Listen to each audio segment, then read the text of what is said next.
Alors, bonjour tout le monde. Désolé à tous pour ce gros problème technique qui est résolu maintenant. Bonjour à tous. Merci d'avoir attendu, merci d'avoir patienté. Vous êtes tellement nombreux que vous avez fait sauter le serveur, donc c'est une bonne chose.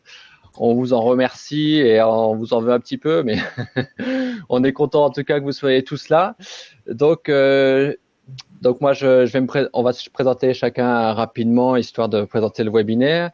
Donc moi, je suis Thomas Pratt, secrétaire général à la vie conventionnelle à la FFMKR, qui va vous présenter un peu le cadre législatif, etc. Vincent, si tu veux bien te présenter. Donc, je suis Vincent Giraud, je suis kinésithérapeute à côté de Grenoble et secrétaire général du conseil départemental de l'Ordre de l'Isère. Et Bruno, à ton Et Bruno tour. Dugast, Bruno Dugast, président Auvergne-Rhône-Alpes.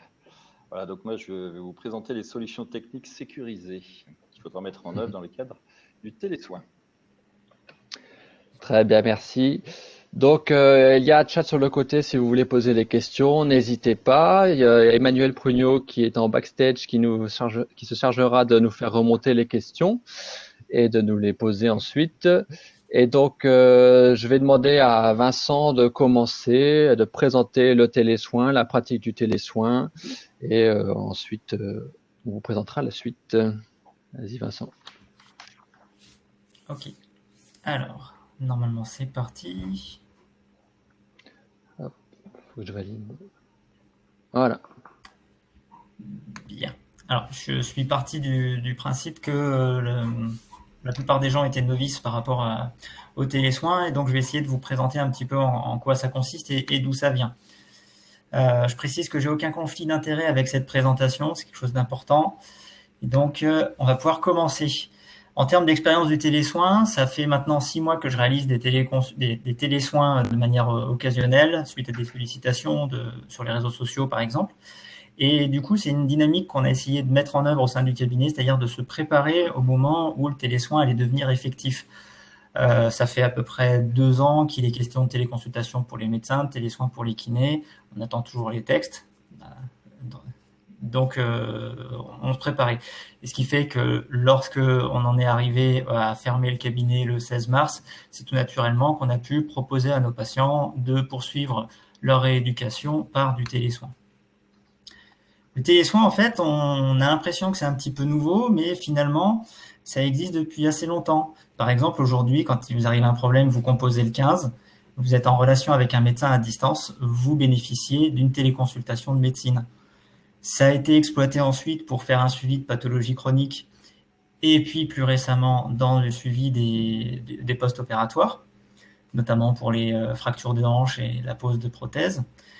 C'est aussi utilisé dans le champ musculo-squelettique depuis un peu plus récemment encore, notamment dans des pays comme l'Australie où ça coûte beaucoup moins cher de faire une téléconsultation plutôt que de faire prendre l'avion soit aux soignants, soit aux patients pour lui faire 2000 km et qu'ils se rencontrent l'un l'autre. Un autre exemple de téléconsultation, c'est ce dont peuvent bénéficier les astronautes lorsqu'ils sont dans la Station spatiale internationale, puisque lorsqu'ils passent 6 mois, 1 an, voire plus dans l'espace, il leur arrive d'avoir des troubles musculo-squelettiques et ils bénéficient de soins de rééducation à très longue distance, cette fois-ci. Du coup, comme c'est pas forcément quelque chose de récent, on a un peu de littérature dessus, et notamment de la littérature qualitative, qui nous permet de voir qu'il y a des éléments qui sont pour et des éléments qui sont contre le télésoin. Dans les éléments pour, on notera surtout qu'ils sont beaucoup du côté des patients, notamment parce que ça leur permet d'améliorer leur état. On a des preuves assez fortes que ça fonctionne, que les patients apprécient énormément cet outil, que ça leur permet d'améliorer la communication entre le patient et le thérapeute, et ça permet d'avoir des patients qui vont être plus efficaces, c'est-à-dire qu'ils vont être plus autonomes, ils vont avoir une meilleure connaissance de leur pathologie et de leur personne, ils vont être plus à même d'évaluer leur état et de savoir s'ils ont besoin ou non d'avoir recours aux professionnels pour pouvoir se gérer. Et donc, ça va faciliter les choses puisque du coup, ils vont avoir moins souvent recours au service d'urgence. Pareil, la satisfaction, elle se retrouve dans le fait que lorsque vous allez dans un cabinet, vous devez vous déplacer, il faut rajouter ce temps au temps de consultation. Lorsque vous êtes en télésoin, ça n'est pas le cas. L'adhérence thérapeutique est augmentée. On a pas mal d'études qui montrent que c'est aussi efficace que des soins en face à face. Et il y a une étude qui mentionne le fait qu'il y a moins de rendez-vous manqués, donc ça c'est quelque chose qui reste à confirmer. Du côté des aspects qui pourraient être des freins aux télésoins, on retrouve des freins du côté des patients, notamment chez les personnes âgées et les personnes du 4e âge, c'est-à-dire ceux qui actuellement sont très âgés, sont notamment en EHPAD, qui eux ne sont absolument pas familiarisés avec la technologie. Par contre, le 3e âge, lui, aujourd'hui, a opéré sa transition vers l'usage du numérique. Les grands-parents sont assez accoutumés à utiliser des smartphones sur un usage assez basique. Un autre frein, c'est la fracture numérique qui a 2 aspects. C'est d'une part un aspect social avec des patients qui n'ont pas d'appareil numérique, qui permettrait le télésoin. De l'autre côté, vous avez les gens qui, comme Thomas, sont dans un désert de l'Internet et qui n'ont pas accès à une connexion à haut débit. Un autre frein qui, cette fois, est plutôt du côté des professionnels, c'est la représentation que les professionnels et que les patients ont de la kinésithérapie. Notre titre, masseur kinésithérapeute, avec un seul des très nombreux outils dont nous disposons, qui est accolé à notre titre, qui donne cette image et qui peut faire douter de l'intérêt de réaliser du télésoin. Un autre frein qui a été identifié, c'est l'ancienneté des soignants et le fait qu'ils ne soient pas utilisateurs. Et à contrario, plus les gens sont utilisateurs et plus ils sont jeunes, enfin moins ils ont d'ancienneté, plus ils trouvent l'outil pertinent. Les craintes qui sont mises en avant, c'est est-ce que c'est réellement efficace et est-ce qu'il y a des risques? Est-ce que le patient à qui on va proposer une rééducation à distance, que se passe-t-il lorsqu'il se blesse? L'expérience a montré qu'il y avait globalement peu de risques. Et enfin, le dernier frein, c'est l'organisation des soins qui est en lien avec la représentation de la kinésithérapie. C'est que le prescripteur peut avoir des doutes sur l'intérêt de prescrire de la télérééducation aux patients. C'est pourquoi il va falloir qu'on fasse un gros effort de pédagogie à destination de nos prescripteurs. Concrètement, il faut crever l'abcès tout de suite, il y a des choses que le télésoin ne permet pas de faire. Ce que le télésoin ne permet pas de faire, c'est toutes les techniques de thérapie manuelle, les techniques passives, c'est l'accès à un plateau technique. Et encore, certains patients ont parfois presque un cabinet chez eux. On ne maîtrise pas la confidentialité des échanges et on ne peut pas toucher ce toucher qui est quand même assez propre à notre profession et qui a quand même certaines vertus thérapeutiques. Par contre, le télésoin, il permet tout un tas d'autres choses. Ça permet de prodiguer des conseils, ça permet de faire de l'éducation. On peut employer des techniques cognitivo-comportementales, on peut prescrire des exercices, on peut encourager le patient à faire de l'auto-traitement, de faire des automobilisations. Et ce qu'il y a de bien avec ces outils que nous permet de faire le télésoin, c'est que ça fait partie des 11 recommandations faites pour les meilleures pratiques dans le champ musculo-squelettique. Et donc, c'est quand même quelque chose d'assez important. C'est ce qui a aujourd'hui le plus haut niveau de preuve en termes d'efficacité. Si on regarde un peu plus particulièrement, par exemple, les recommandations pour la prise en charge du patient lombalgique de la Haute Autorité de Santé, les techniques que nous permettent le télésoin figurent parmi celles qui sont recommandées et celles qu'on ne peut plus utiliser du fait de la situation sont celles qui ne sont pas recommandées ou pour lesquelles on demande de ne pas les utiliser de manière isolée. Il n'y a pas que le musculo-squelettique. Dans le cardio-respiratoire, la prise en charge de la BPCO reprend ces mêmes outils. Alors, il faudra un peu d'inventivité pour l'appliquer avec nos patients en télésoins, mais ça fonctionne. Souvent, on nous dit il y a des pathologies avec lesquelles ça ne va pas marcher, et notamment la neuro. Il y a une Cochrane qui s'est intéressée à la question. Alors, il est question de patients qui font des AVC et qui sont en état de sortir des centres de soins et qui a montré que effectivement, c'est pas plus efficace que le reste. c'est pas plus efficace que faire venir le kiné à domicile ou faire venir le patient chez le kiné, mais par contre, il n'y a pas d'événement indésirable et que les évolutions à moyen et long terme sont les mêmes pour une réduction des coûts qui est relativement intéressante. Donc, ça marche aussi en neuro. Par contre, il y a quand même des choses pour lesquelles ça ne va pas fonctionner. Les pathologies neuromusculaires ou neuro avec des patients qui vont avoir très peu ou pas du tout d'autonomie, les AVC récents qui sont plutôt en centre, l'orthopédie pédiatrique tant que les parents ne sont pas compétents pour réaliser les gestes que devrait leur apprendre le kinésithérapeute, la prise en charge des lymphodèmes, le vestibulaire, il y a encore plein d'autres exemples, je pense que vous les avez et que vous serez plus efficace que moi pour les trouver. Au cas où, je vous ai remis l'algorithme proposé par le Conseil national de l'ordre pour savoir si on doit aller voir un patient, quel est l'arbre décisionnel pour savoir si c'est une prise en charge urgente dans le contexte actuel du Covid où on doit se concentrer sur les urgences et le soin aux personnes fragiles. Maintenant, concrètement, comment est-ce que le télésoin peut se mettre en place? Alors, il va vous falloir assez simplement, là vous êtes dans mon bureau où je suis actuellement, donc il faut un ordinateur ou une tablette avec une webcam. Moi j'utilise un deuxième écran pour avoir un peu plus avoir la personne en face de moi et son dossier sur le côté et l'agenda. C'est un outil, et comme vous avez passé à peu près une trentaine ou une quarantaine d'heures à apprendre la palpation, il va falloir que vous passiez un petit peu de temps à apprendre à utiliser cet outil, à passer du temps du côté du professionnel de santé et aussi du côté patient pour pouvoir indiquer à votre patient comment il doit s'en servir et si en cas de problème, au revoir Bruno, et si en cas de problème, pouvoir l'aider. Une très forte recommandation, c'est d'installer une pièce qui soit dédiée au télésoin, qui soit calme, qui soit adaptée, qu'il y ait suffisamment de place, qu'il y ait de la lumière pour que vous ne soyez pas à contre-jour. Il faut que vous ayez une connexion Internet de qualité, un petit peu de matériel, mais pas trop, puisqu'il va falloir s'adapter à ce que les patients ont chez eux. Et n'oubliez pas une chose, c'est que vous êtes à la caméra, vous êtes filmé. Donc, s'il y a un freeze au niveau de l'image et que vous êtes en train de faire une grimace, que vous éternuez ou que vous avez haussé très fort les sourcils parce que le patient vous a dit quelque chose qui vous a surpris, il risque d'avoir cette image affichée chez lui pendant une dizaine de secondes parfois, donc méfiez-vous un petit peu de vos attitudes faciales.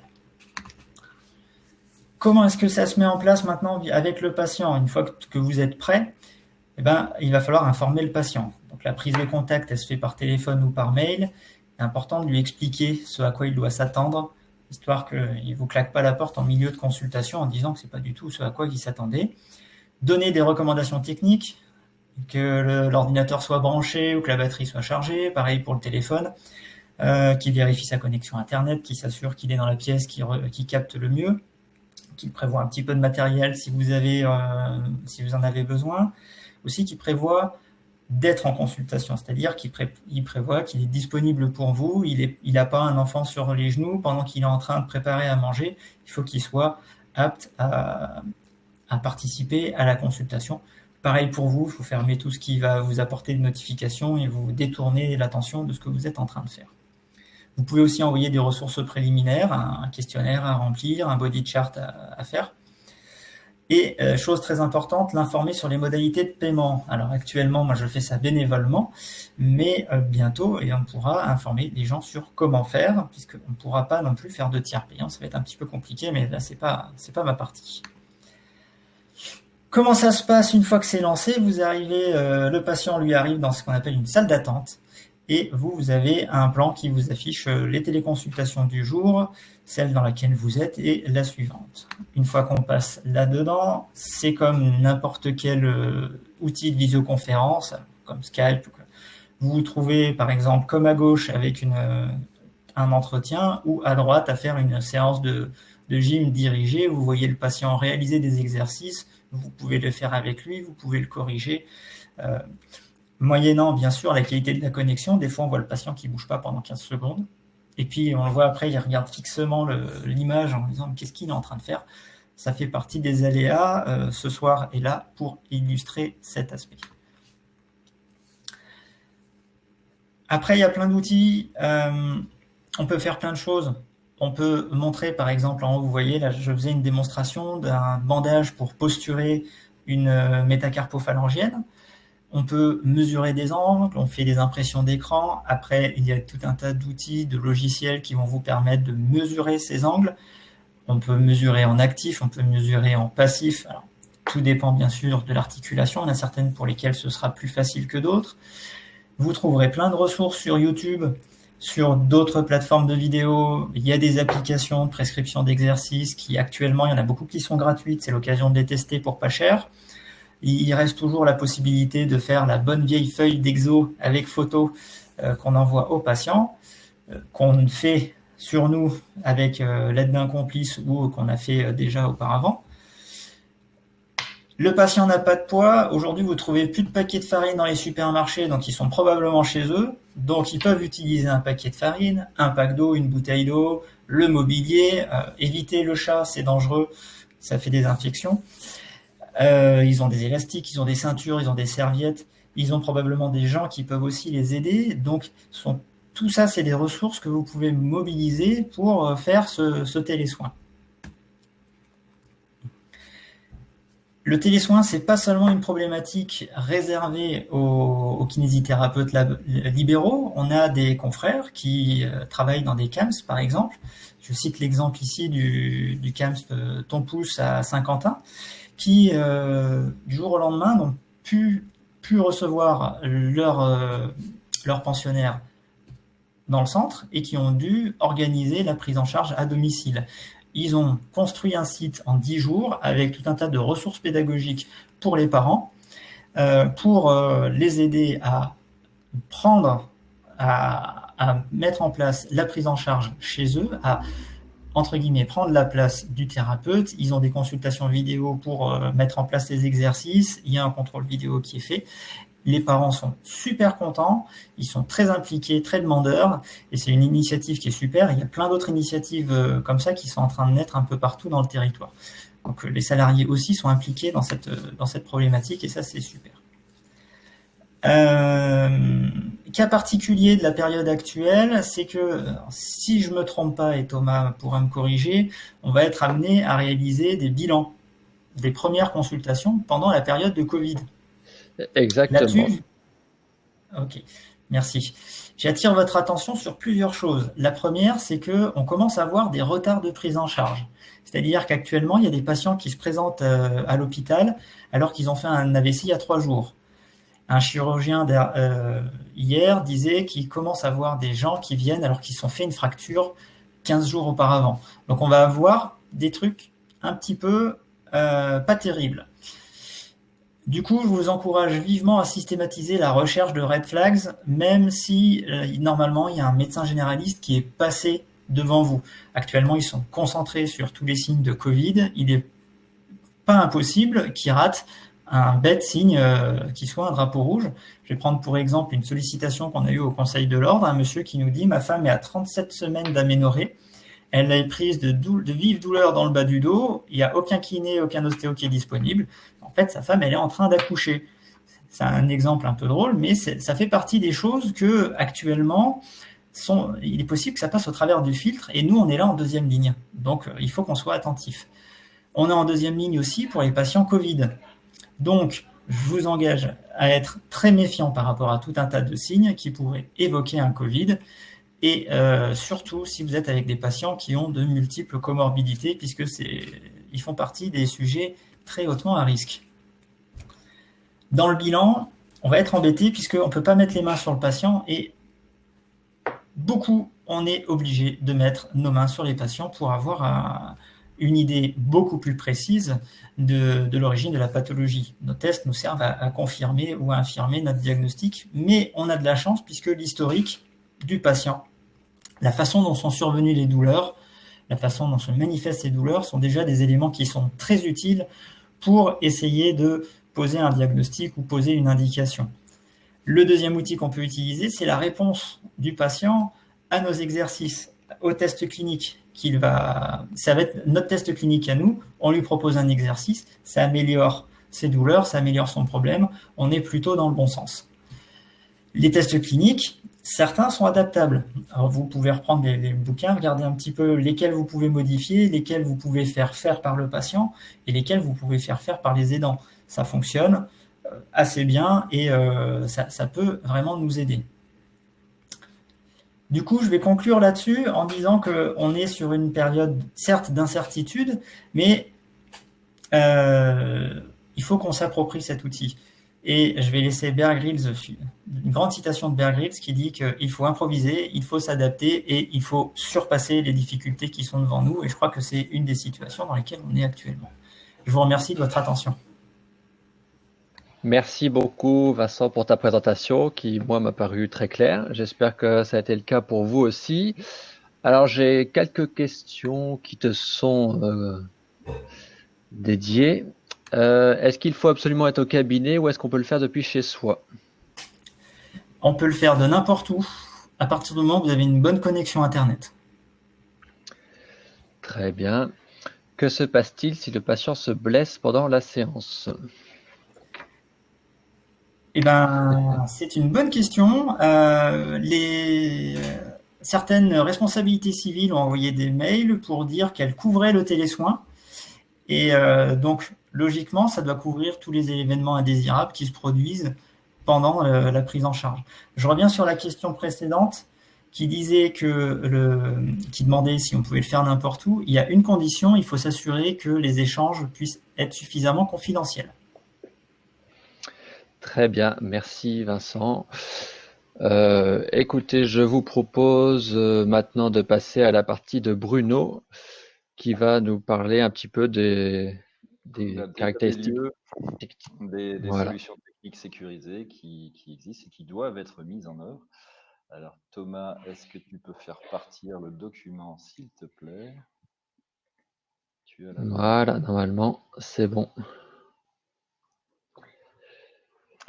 Alors le télésoin en toute sécurité, ça regroupe en fait deux modalités qui sont différentes. Là-dessus, la communication interpersonnelle. Alors, on va essayer de revenir en arrière. Voilà. La communication interpersonnelle, c'est-à-dire la vidéo transmission. Voilà. Et pour exception, donc l'audio aussi, puisque donc, il y a un arrêté qui est sorti le 4 avril qui laisse la possibilité, sous condition simplement, à certains professionnels de santé et aux kinésithérapeutes plus tard, pour les patients qui ne sont pas équipés de vidéo et qui présentent en fait des affections longue durée, et patients âgés de plus de 70 ans et patients en situation précaire. Dans ce cas-là, il peut y avoir une substitution téléphonique et une concertation simplement audio plutôt qu'une vidéo-transmission. Le deuxième point important, c'est la messagerie sécurisée qui doit être mise en œuvre pour l'échange des documents de santé. Donc, effectivement, les documents se font en amont, envoi de documents, de pièces, de comptes rendus, qui peut avoir lieu aussi pendant l'acte en question, donc les imageries, radio, et après le compte rendu, voire l'ordonnance du kinésithérapeute. Les échanges sont bien sûr bidirectionnels entre le professionnel de santé et réciproques avec le patient. Un point aussi sur le consentement donc, du patient qui doit être plein et entier. Donc vous ne pouvez pas obliger du tout un patient à se faire une vidéo-consultation. Et tout acte de télésoin, qu'il soit facturé ou pas, doit de toute manière répondre à un certain nombre de contrôles des données. C'est obligatoire. Alors, quels sont les risques? Les risques clairs liés à la vidéotransmission, donc il y en a plusieurs. C'est la confidentialité des échanges qui doit être respectée. Donc là, la plupart du temps, c'est l'opérateur qui doit s'en charger. L'authentification, eh bien, c'est relativement simple dans le cas d'une vidéotransmission, puisque vous connaissez déjà le patient. C'est-à-dire que le patient ne pourra être pris en charge en télésoin qu'à partir du moment où vous l'aurez déjà vu en physique. Donc vous le connaissez, donc là ça ne pose pas de problème. C'est-à-dire la véracité des pièces, s'assurer que les informations qui vont passer sont bien en correspondance. Et la disponibilité de communication, donc là on est sur un aspect purement technologique, de l'opérateur, et ça dépend effectivement des flux et de bandes passantes. On a pu voir qu'aujourd'hui, il y avait quelques soucis. Alors, excuse-moi, Bruno, je t'interromps juste une seconde. On nous demande est-ce que tu parles un petit peu plus fort parce que les personnes ont du mal à t'entendre, s'il te plaît. Alors, Merci. et là, est-ce que vous m'entendez mieux? Voilà. Donc, le professionnel de santé doit s'assurer d'un certain nombre de réglementations. D'une part, du RGPD, même si ce n'est pas à lui, en fait, de le mettre en œuvre. Il doit s'assurer de la réglementation du RGPD, c'est-à-dire que l'opérateur, alors ça c'est relativement facile, puisque depuis 2 ans, on voit clairement apparaître sur les conditions générales d'utilisation en fin de site ou sur l'apparition des cookies, le respect du RGPD. Mais il doit s'assurer aussi de l'hébergement des données de santé. Il doit s'assurer enfin de la politique générale de sécurité des systèmes d'information en santé. Donc que l'opérateur puisse avoir tout ça. Alors pour vous faciliter, voilà, pour faciliter, on vous a répertorié à peu près les différentes classes d'opérateurs pour les solutions numériques de télésoins qui existent. En premier lieu, donc, nous avons les logiciels métiers kiné. Donc, les deux plus connus, RM Ingénierie, Kiné 4000, avec l'application Maya. Donc, pour l'instant, c'est une application qui est gratuite pendant la période de pandémie et qui présente des avantages de couplage avec le logiciel métier, synchronisation et pointage des séances. Vega aussi, avec ClickDoc, présente quasiment des avantages similaires de gratuité pendant la période de crise sanitaire et un service en ligne. Vous avez aussi d'autres applications, les applications de gestion, de consultation en ligne, donc Doctolib, c'est le gros mastodonte qui a mis depuis quelques années déjà en place ce service de visioconsultation. Et puis intéressant, donc vous avez les GCS en e-santé. Alors c'est régional, des solutions qui sont purement régionales, qui sont des groupements régionaux de coopération sanitaire qui sont financés, là c'est intéressant, par l'ARS, ils sont entièrement gratuits et qui regroupent un certain nombre de bouquets, un certain nombre d'applications qui peuvent être mises en œuvre. Donc on va retrouver aussi bien les messageries sécurisées à l'intérieur, qu'on peut trouver des répertoires opérationnels de ressources, on peut trouver même une sorte de Facebook professionnel. Donc il convient d'aller voir dans chaque région, effectivement, de se connecter sur ces GCS de e-santé. À titre d'exemple, donc, pour la région Auvergne-Rhône-Alpes, nous avons e-Consult Sarah. Pour l'Île-de-France, on peut trouver Hortif.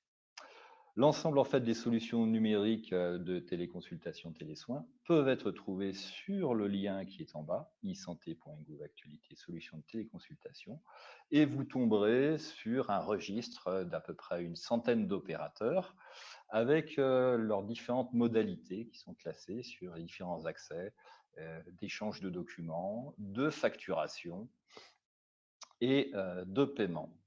Voilà. Avec, et surtout, ça ce qui est important, un indice de sécurité informatique là-dessus, donc allant de 0 à 10. Donc, je vous encourage forcément à prendre la solution la plus sécurisée, 10 sur 10.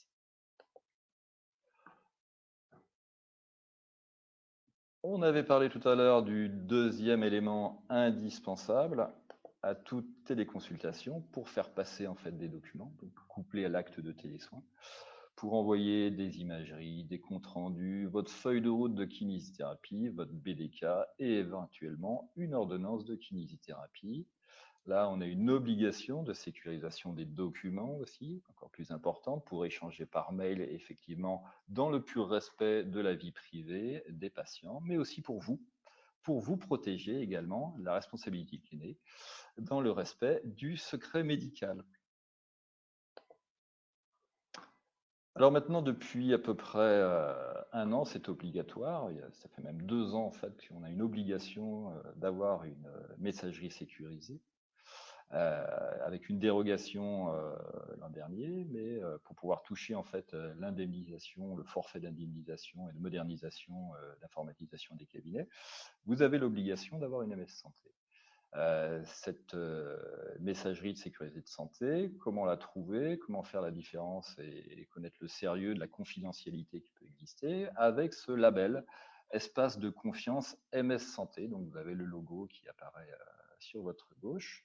Voilà, c'est un logo qui permet le respect des exigences à la fois de sécurité et d'interopérabilité, parce qu'on parlait tout à l'heure effectivement d'opérateurs régionaux. Est-ce que si je prends un opérateur régional, est-ce que il pourra être lu par un opérateur national? Est-ce que un opérateur mailise ordinal peut être lu par un autre opérateur? À partir du moment où vous avez ce label MS Santé, eh bien vous avez justement une assurance de qualité là-dessus. L'ensemble étant géré par maintenant l'Agence de santé numérique, l'ANS, anciennement ACIP Santé, que l'on connaît bien. Voilà. Pour terminer, juste un petit point effectivement sur les différents opérateurs MS Santé. Donc maintenant vous les connaissez puisque vous êtes à peu près 90% à avoir une messagerie sécurisée. Donc, c'est les opérateurs privés. Donc là, on retrouve les logiciels métiers en grande partie, les solutions ordinales avec la solution Mailise, et puis les solutions régionales les GCS e-santé, donc on en parlait tout à l'heure, qui sont des solutions qui sont parfaitement interopérables entre régions, qui sont entièrement gratuites là aussi, et qui présentent de nombreux avantages en termes de bouquets, d'applications. L'autre avantage aussi, c'est que c'est des solutions qui sont utilisées en interprofessionnel complètement. Les médecins, par exemple, ont un taux d'utilisation sur ces plateformes, sur ces appuis régionaux de à peu près 80%. Donc, vous êtes assuré en la matière de pouvoir communiquer facilement. Les institutions aussi, généralement, se mettent sur ces solutions régionales de l'ARS pour pouvoir communiquer. Donc, actuellement, les CPTS, les établissements sanitaires offrent cette possibilité. Voilà, et pour la région, à titre d'exemple, la région encore Auvergne-Rhône-Alpes, pour rester un peu chauvin, nous avons Mont-Sisra. Voilà, je vous remercie de votre attention et je suis à votre disposition. Merci beaucoup Bruno pour cette présentation. Alors, il y a plusieurs questions. Par exemple, comment on communique par messagerie sécurisée avec les patients? Donc j'imagine que c'est pas avec les patients, mais tu peux, si tu veux bien répondre. Alors, tout va dépendre en fait des applications et des opérateurs qui vont mettre en œuvre. Alors, c'est vrai que si vous avez des logiciels métiers, c'est beaucoup plus facile puisqu'il y a une interopérabilité. Si vous avez aussi un opérateur GCS régional, c'est facile puisque je vous ai dit que les applications sont souvent ensemble. Donc, une fois que vous avez terminé votre vidéoconsultation, si vous avez par exemple un opérateur de messagerie sécurisée régionale, vous pouvez tout simplement, par une imprimante virtuelle qui sont souvent mis à l'intérieur de ces messageries, cliquer sur un PDF, cliquer sur votre ordonnance et l'envoyer directement sur l'adresse de messagerie qui est répertoriée à l'intérieur de la messagerie sécurisée. C'est-à-dire que si on utilise le système de GCS SARA, par exemple, il y a cette opportunité.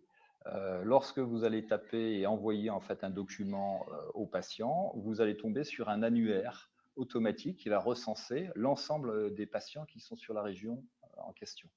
Donc vous tapez son nom, vous tapez son prénom et vous allez trouver automatiquement une liste de personnes qui seront avec leur adresse clairement. Donc il suffit de cliquer sur ce patient et d'envoyer tout simplement la pièce jointe. Très bien. Alors, il y a une question, est-ce que Gmail est sécurisé? Donc, je pense que c'est non. Non. Est-ce que tu veux bien confirmer? Ah non, Gmail, là, il ne faut surtout pas. Là, Bon, donc, très bien. Et j'ai juste une dernière question, est-ce que WhatsApp et Zoom sont des applications possibles ou pas? WhatsApp et Zoom n'ont pas les critères d'éligibilité, donc je vous engage à revenir en fait sur la liste qu'on a montrée tout à l'heure. Donc si vous n'avez pas ces critères, si vous ne retrouvez pas à l'intérieur de ce registre les opérateurs, c'est comme pour la messagerie sécurisée, donc Gmail n'est pas du tout un opérateur sécurisé puisqu'il n'a pas le label MS Santé, tout simplement. Ok, très bien. Donc on répondra à d'autres questions ensuite. Alors, je sais pas, Bruno, si tu peux cliquer pour enlever la présentation. Donc on va parler un petit peu du cadre réglementaire pour terminer. Donc on termine par ça parce que j'ai fait un Facebook Live rapide, donc certains l'ont peut-être déjà entendu. Donc, le cadre réglementaire sur le télésoin, donc il faut savoir que le cadre législatif existe déjà depuis la loi du 24 juillet 2019 relative à la transformation du système de santé, qui définit le télésoin comme une forme de pratique de soins à distance utilisant les technologies de l'information et de la communication. Donc, mais pour pouvoir utiliser le télésoin, il faut un arrêté. Alors malheureusement, on pensait que l'arrêté allait sortir aujourd'hui. Il est pris dans les méandres de l'administration et donc je ne peux pas vous le présenter aujourd'hui. Il devrait paraître très prochainement puisqu'il est écrit, il est en cours de validation. Peut-être qu'il sortira ce week-end, sinon ce sera mardi. Donc ça va sortir très rapidement.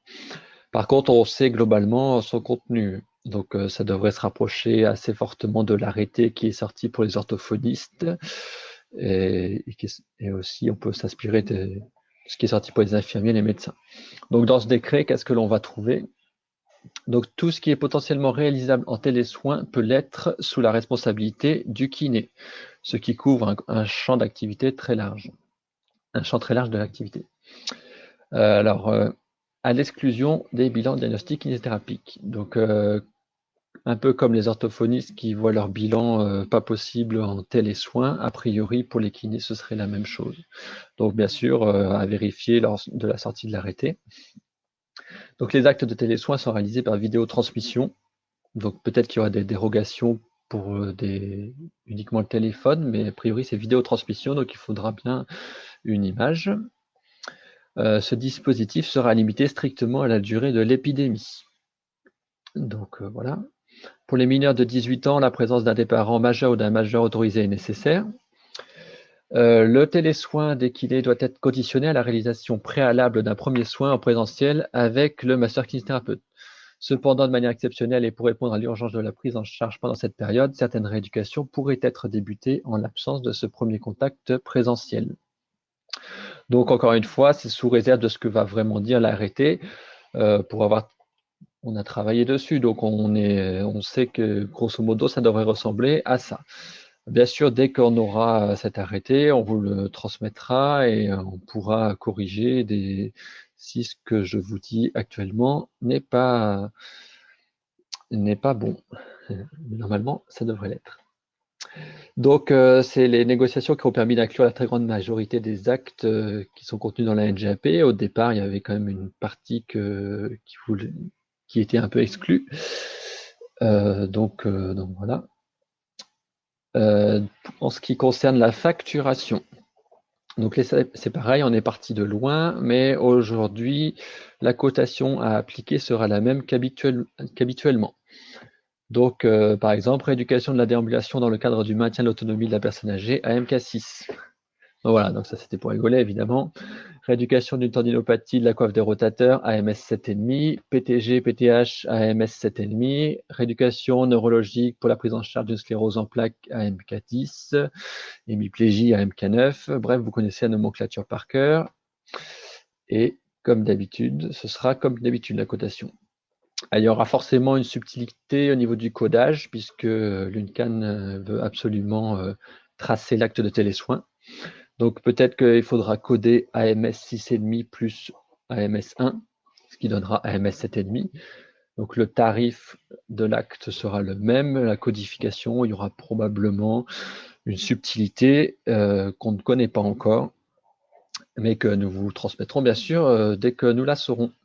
Donc l'acte est pris en charge à 100% par l'assurance maladie pendant cette période. Il faudra le facturer en dégradé, bien évidemment. Et il faudra utiliser l'exonération diverse, la valeur 3, pour appliquer le 100% de l'assurance maladie. Si vous avez déjà suivi le patient, pas de souci. Pour la facturation, il suffit, le dossier est déjà créé. En cas de nouveau patient, il faudra lui demander son numéro de sécu, sa date et rang de naissance pour interroger le service ADRI, acquisition des droits et régimes par Internet de votre logiciel. Sinon, il faudra utiliser Info Patient sur Amélie Pro pour faire la facture, la FSE dégradée. Sinon, il faudra faire une feuille de soins papier. Voilà, écoutez, je peux commencer peut-être à répondre à des questions. Il me semble avoir fait le tour. Alors,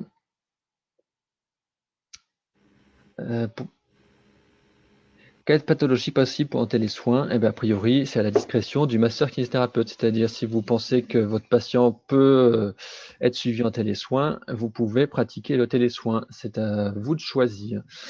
C'est vous qui prenez la décision, c'est votre expertise, votre expérience et votre décision qui permet de choisir. Peut-être que Vincent peut intervenir sur le sujet, rajouter quelque chose.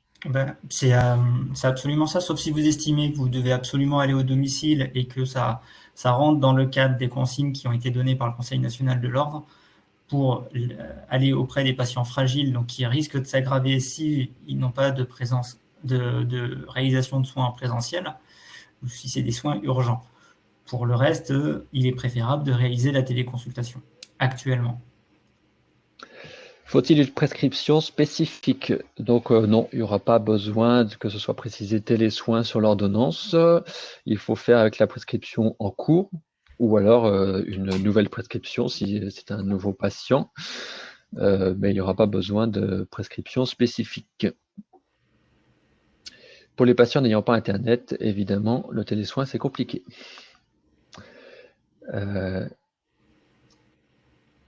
Alors, les télésoins déjà réalisés pourront-ils être facturés? Malheureusement, il n'y aura pas d'effet rétroactif, c'est-à-dire que avant la sortie de l'arrêté, on ne pourra pas facturer les soins.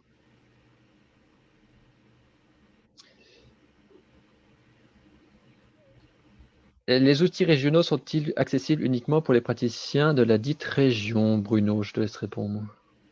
Oui, tout à fait. Chaque région dispose d'un GCS en e-santé. Donc, il faut se tourner vers cette solution numérique régionale. Mais par contre, comme je vous l'ai dit tout à l'heure, les messageries sécurisées sont parfaitement interopérables entre régions, comme par exemple aussi les répertoires opérationnels de ressources. Un autre sujet. Merci. Autre question. Combien de temps minimum pour une vidéoconsultation? Alors, les règles de la NGAP s'appliquent pour la téléconsultation. Une séance, c'est de l'ordre de 30 minutes, sauf la MK6 où c'est de l'ordre de 20 minutes et la rééducation respiratoire où il n'y a pas de durée. Donc, c'est à vous de respecter la NGAP.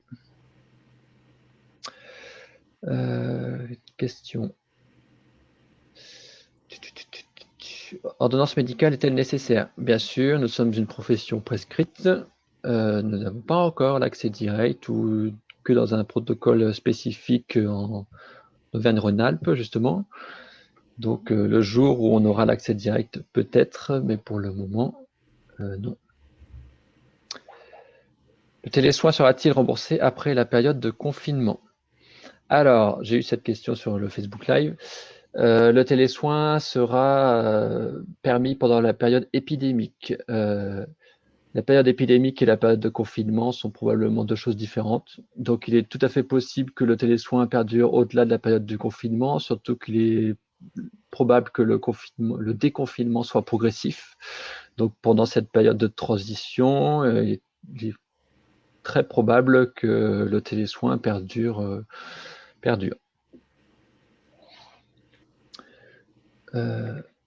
Pourra-t-on continuer le télésoin après la fin du confinement sans remboursement? C'est une bonne question dont je n'ai pas la réponse. Il faudra se renseigner. Il est probable que oui. Bon, très bien. Le télésoin sera-t-il remboursé après la période de confinement? J'ai déjà répondu. La RCP, on avait quelques questions sur la RCP. Donc, a priori, renseignez-vous auprès de votre assureur, mais il est quasiment acquis que les RCP vont couvrir le télésoin. À la MACSF, je sais que c'est déjà le cas. Vas-y Vincent, si tu veux. En fait, lorsque l'arrêté va paraître, ça va rentrer dans nos compétences. Et les RCP doivent couvrir l'exercice de la kinésithérapie sous toutes les formes qu'il peut prendre et dont fait partie le télésoin. Ce qui veut dire que votre assurance qui refuse de couvrir le télésoin, elle rompt unilatéralement le contrat. Donc ça, c'est aussi un argument à leur exposer et qui devrait normalement faire pencher la balance. Pardon. Merci. À partir de quand les kinés peuvent-ils commencer? Eh ben, dès la sortie de l'arrêté, plutôt le lendemain, vous pourrez commencer vos télésoins. Que va-t-il advenir de notre profession après le déconfinement? Le gouvernement ne va-t-il pas être tenté de dérembourser les soins au cabinet? Je pense que c'est je pense que peut-être que Vincent, tu peux répondre, mais c'est des pratiques complémentaires qui, moi, je vois ça en fait en tant que masseur-kinésithérapeute, on a une boîte à outils avec de nombreux outils à notre disposition et le télésoin sera un outil parmi d'autres pour permettre de soigner nos patients. Le but, c'est que l'on puisse soigner nos patients et tous les moyens sont bons pour le faire. Comment facturer? Ben, il me semble l'avoir précisé, donc c'est à 100% par l'assurance maladie. Alors, il est conseillé de faire le tiers payant, mais ce ne sera pas obligatoire. Voilà. C'est quand l'arrêté? Alors, l'arrêté, il est dans l'administration en ce moment, donc quelque part dans le ministère. Il devrait sortir demain, après-demain. Il n'y a pas d'arrêté le lundi, donc mardi peut-être. Normalement, il était prévu aujourd'hui. Et comme vous voyez. Est-ce que nous devons informer les prescripteurs que le télésoin est réalisé pour tel ou tel patient? Alors, Vincent, je te laisse répondre peut-être. Je pense que c'est préférable. Après, il se doute très bien que pour un patient qui va avoir une douleur d'épaule, vous n'allez pas forcément aller le voir à domicile, mais ça va faire partie de l'effort de pédagogie qu'on va devoir faire, c'est d'informer les prescripteurs qu'on voit leurs patients non pas au cabinet, mais en télésoin et leur expliquer les possibilités qu'offre ce type de prise en charge. Et pourquoi est-ce que ce n'est pas une sous-kinésithérapie, mais que c'est de la kinésithérapie à part entière? Il y avait une question qui ressemblait d'ailleurs. Doit-on prévenir le prescripteur avant de mettre en place le télésoin avec un patient? Je pense pas. Ok. Je pense que ça fait partie de notre liberté d'exercice. Hein. On est libre de choisir nos actes. Le prescripteur ne peut pas nous les imposer. Donc, si on détermine que la prise en charge en télésoin est pertinente suivant le contexte et l'état pathologique du patient, c'est nous qui décidons. En accord avec le patient, évidemment. Toujours. Merci. Alors Bruno, j'ai une question pour toi. Comment avoir l'ordonnance et les données du patient? Mais par la messagerie sécurisée qui va envoyer en fait les documents. Donc, c'est ce que j'expliquais tout à l'heure en amont pour pouvoir faire remonter ou avant la séance. Le patient va envoyer via votre adresse mail sécurisée par l'outil de messagerie sécurisée les documents nécessaires et vice-versa après une fois que la consultation est terminée. Se pose la question aussi à la rigueur de la signature de l'ordonnance si vous le faites. Donc là, il faut le faire forcément de manière dématérialisée, c'est-à-dire qu'il faut prendre une photo de votre signature et de l'inclure dans le document après PDF. Merci. Un remplaçant peut-il faire du télésoin? Eh ben, bien sûr, il n'y a pas de problème du moment qu'il remplace effectivement, puisque le titulaire, enfin, les personnes qui le remplacent et le remplaçant ne peuvent pas travailler en même temps, évidemment. Est-il possible de réaliser des télésoins et continuer à bénéficier des indemnités journalières de la CPM pour garde d'enfants? Eh bien non, puisque quand on bénéficie d'indemnités journalières, ça veut dire qu'on ne peut pas travailler. Donc, par exemple, quand on télétravaille, on ne peut pas toucher d'indemnités journalières. Voilà, je pense qu'on a répondu à pas mal de questions. Je vous propose de terminer maintenant. Je pense qu'on a bien débordé, un petit peu de retard. Le fameux quart d'heure grenoblois dont nous parlait Vincent au début. Donc, merci beaucoup d'être resté. Vraiment, on vous remercie énormément. On ne s'attendait pas à de telles difficultés. Ça marchait bien jusque 3 minutes avant l'affluence. Donc, merci beaucoup d'être resté. Merci beaucoup de nous avoir suivis. N'hésitez pas à poser vos questions Donc via le chat, on va les récupérer. Faites-nous parvenir vos questions, on essaiera d'y répondre. Bruno, Vincent, si vous voulez dire un petit mot de conclusion. C'est un superbe outil, donc il faut savoir l'appréhender, il ne faut pas hésiter par rapport à ça. Vous verrez que parmi les opérateurs vont vous simplifier la vie. Il y a beaucoup de démonstrations, de petites vidéos, de webinaires aussi, avec moins de personnes, 30 ou 40 personnes généralement. Ça suffit, ça ne fait pas exploser le site. Voilà, les facturations sont expliquées là-dessus, donc ce sera très très simple. Voilà, bonne utilisation. Merci Bruno. Vincent. N'ayez pas peur, au début, les premières, vous allez vraiment vous sentir perdu, parce qu'il faut rentrer dans ce mode. Et puis au fur et à mesure, ça va se débloquer, vous allez trouver des solutions, les patients vont vous aider, ils vont être compréhensifs, ils sont super contents d'avoir des soins actuellement. Ils sont super contents de vous voir, ils passent leur temps avec leur famille, qui ne supportent déjà plus. Ils ont des rapports qu'avec leur employeur, ils sont très contents de voir un nouveau visage. Et si en plus vous avez une solution ou des solutions pour les aider à aller un petit peu mieux, c'est quelque chose qui va être vraiment apprécié. Ils vont vraiment vous faciliter le travail. Donc vraiment, n'ayez pas peur d'utiliser l'outil et vraiment utilisez-le. Merci beaucoup. Écoutez, je pense que la grande partie sur le télésoin est dite. N'hésitez pas à l'utiliser, n'hésitez pas à le proposer à vos patients, essayez-le. Vous serez peut-être convaincu, vous serez peut-être déçu, mais au moins vous aurez une idée sur la question et vous pourrez discuter du sujet sans vos arrière-pensées. Donc j'espère que ce webinaire vous a plu, j'espère qu'il a pu répondre à une grosse partie des questions que vous vous êtes posées et j'espère qu'on se reverra bientôt pour un autre webinaire, un autre contexte, autre chose et qu'on pourra se voir en vrai cette fois-ci. Je vous souhaite une bonne soirée, merci encore d'avoir attendu et merci d'être resté. Bonne soirée à tout le monde. Au revoir. Au revoir. Bye.